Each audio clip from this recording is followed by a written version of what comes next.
అన్నమయ్య జిల్లా Rayachoti TDP incharge మాజీ MLA or Ramesh Kumar Reddy సంచలన వ్యాఖ్యలు చేశారు. లక్కిరెడ్డిపల్లిలో ఆర్ రమేష్ కుమార్ రెడ్డి తన అనుచరులు వర్గీయులతో భవిష్యత్తు కార్యాచరణపైన ఆత్మీయ సమావేశాన్ని నిర్వహించారు. ఈ సమావేశానికి 6 మండలాల అనుచరులు, వర్గీయులు, అభిమానులు పెద్ద ఎత్తున పాల్గొన్నారు.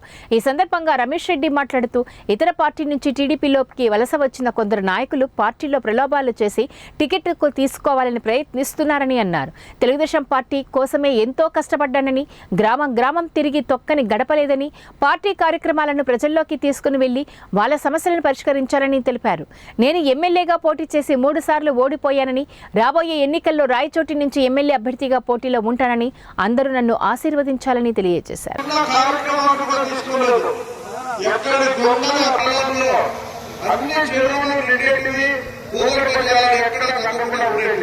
మామిడి చెట్లను కాపాడుకునే ప్రయత్నం ఈ రోజు ఎంత కష్టంగా మారిందో మీ అందరికీ తెలుసు.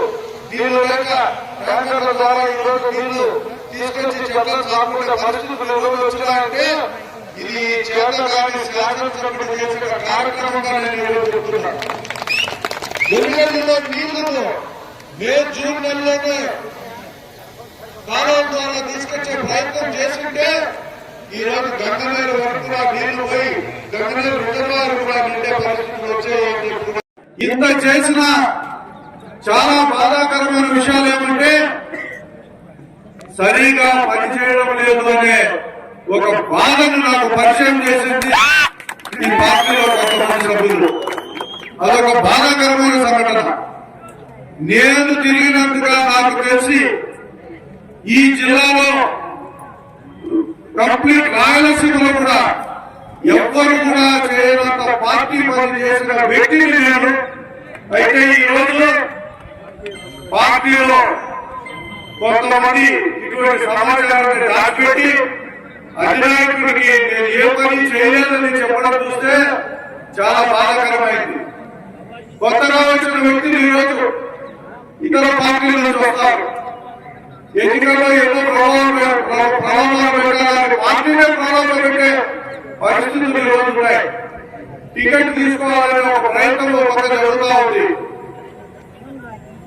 ఇవన్నీ మనకు చాలా కష్టంగా కూడా ఉంటాయి.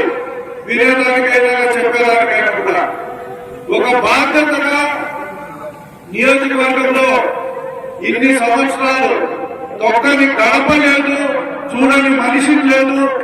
తిరిగి ప్రతి ఒక్క కార్యక్రమాన్ని ప్రజలకు చేరవేస్తే ఈరోజు కొన్ని విషయాలు కొంతమంది ద్వారా బయటకు రావడం, సరే ఈ జీవితంలో పోరాటం తప్పనించి ఇంకొక మార్గం లేదు అని చెప్పి నేను పోరాటాన్ని కొనసాగించాలి. ఏ పరిస్థితుల్లోనూ పోరాటాన్ని ఆపకూడదు. మన పోరాటం చేయాలా, అది ఏ పంతాలో అయినా సరే వెనక్కి పోయే సమస్య లేదని చెప్పి కూడా ఈ సందర్భంగా తెలియజేస్తున్నాను. దీనికి మీ అందరి సహాయ సహకారాలు అవసరం. మనందరం కూడా ఒకటి గుర్తుపెట్టుకోవాలి. గడిచిన 3 ఎన్నికల్లో మనం ఓడిపోయాం. ఈ రోజు మీ అందరి పైన ఈ బాధ్యత ఉంది. మీరు అనుకుంటే సాధించలేదు ఏమీ లేదు. మీ దగ్గర ఉన్న శక్తి బహుశా ఎవరి దగ్గర, ఏ రాజకీయ నాయకుడి దగ్గర లేదు. మీ ఓటు, మీ శక్తి, మీరు ఓటు వేయించగల పట్టుదల, మీరు అవలంబించే పద్ధతులు కరెక్ట్ గా ఉంటే మీ బంధువులైతేనేమి, స్నేహితులైతేనేమి, తెలిసిన వాళ్ళు, పక్కింటి వాళ్ళు, ఎదురింటి వాళ్ళు, పక్క గ్రామంలో ఉన్నా సరే మీరు చెప్పి ఓటేయించే శక్తి సంపన్నమైన నాయకులు మీ అందరూ అని చెప్పి నేను భావిస్తున్నాను.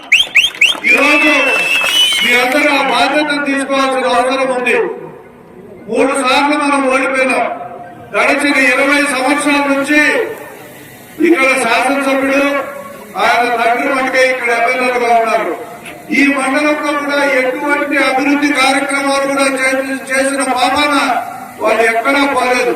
కొత్తగా ఒక చిన్న కార్యక్రమాలు కూడా తీసుకోలేదు. ఎక్కడి గొంగలు అక్కడే. ఇప్పుడే ఒక సోదరుడు చెప్పాడు, వెలుగలు నీళ్లు. ఈ రోజు కరువు పరిస్థితులు వచ్చినాయి ఈ మండలంలో.